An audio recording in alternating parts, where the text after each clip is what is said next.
तो दोस्तों पीडीलाइट इंडस्ट्री ने अपने क्वार्टर 4 के नंबर को डिस्क्लोज कर दिया है। तो चलिए देखते हैं क्या है क्वार्टर 4 के नंबर्स के अंदर। लेकिन उससे पहले बता दूं, कंपनी ने इस क्वार्टर में आपको 11 रुपये प्रति शेयर के हिसाब से डिविडेंड भी देने का ऐलान किया है। तो याद रखिएगा 11 रुपये का कंपनी इस क्वार्टर में डिविडेंड भी देने जा रही है। चलिए नंबर देख लेते हैं। नंबर देखने में तो मिक्स टाइप के ही लग रहे हैं, कैसे क्या है चलिए देख लेते हैं।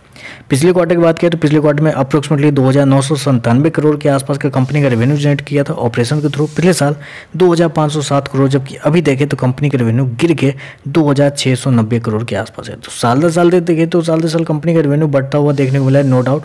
अप्रोक्सीमेटली आप बोल सकते हैं 4% के आसपास की तेजी आपको देखने को मिल रही है। लेकिन वहीं अगर क्वार्टर जाते हैं तो क्वार्टर कंपनी का जो रेवेन्यू है वो आपको गिरता हुआ देखने को मिला है। अप्रोक्सीमेटली 10% के आसपास की गिरावट है कंपनी के रेवेन्यू के अंदर क्वार्टर। तो साल दर साल कंपनी का रेवेन्यू बढ़ा है, लेकिन क्वार्टर कंपनी का रेवेन्यू गिरता हुआ भी देखने को मिल रहा है। चलिए कंपनी के एक्सपेंस देख लेते हैं। एक्सपेंस क्या है? पिछले क्वार्टर में 2,585 करोड़ कंपनी ने खर्च किए थे। पिछले साल 2,177 करोड़, जबकि इस क्वार्टर में कंपनी खर्चे 2,318 करोड़ के आसपास है। तो ये अच्छी बात है कि कंपनी ने खर्चे कम किए हैं पिछले क्वार्टर के मुकाबले। लेकिन जब क्या करेंगे, जब कंपनी का रेवेन्यू गिर जाएगा तो खर्चे कम करने से क्या फ़ायदा, जब कंपनी का लॉस मतलब प्रॉफिट ही गिर रहा है। तो चलिए कंपनी का ओवरऑल प्रॉफिट क्या है पहले वो देखते हैं, उसके बाद डिसाइड करते हैं क्या होगा। पिछले क्वार्टर में 307 करोड़ का प्रॉफिट, पिछले साल 254 करोड़ का प्रॉफिट। अभी देखें तो कंपनी का प्रॉफिट 285 करोड़ के आसपास है। तो एक अच्छी चीज़ मुझे इस कंपनी के अंदर ये लग रही है कि कंपनी का जो प्रॉफिट है वो ज़्यादा नहीं गिरा है।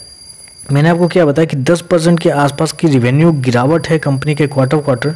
लेकिन जब कंपनी के प्रॉफिट के अंदर जाते हैं तो कंपनी का जो प्रॉफिट है वो ऑलमोस्ट बोल सकते हैं 7% के आसपास की गिरावट आपको दिखा रहा है। तो कंपनी का प्रॉफिट ज़्यादा नहीं गिरा है। साल दर साल देखें तो कंपनी का प्रॉफिट ऑलमोस्ट 10% बढ़ता हुआ देखने को भी मिल रहा है।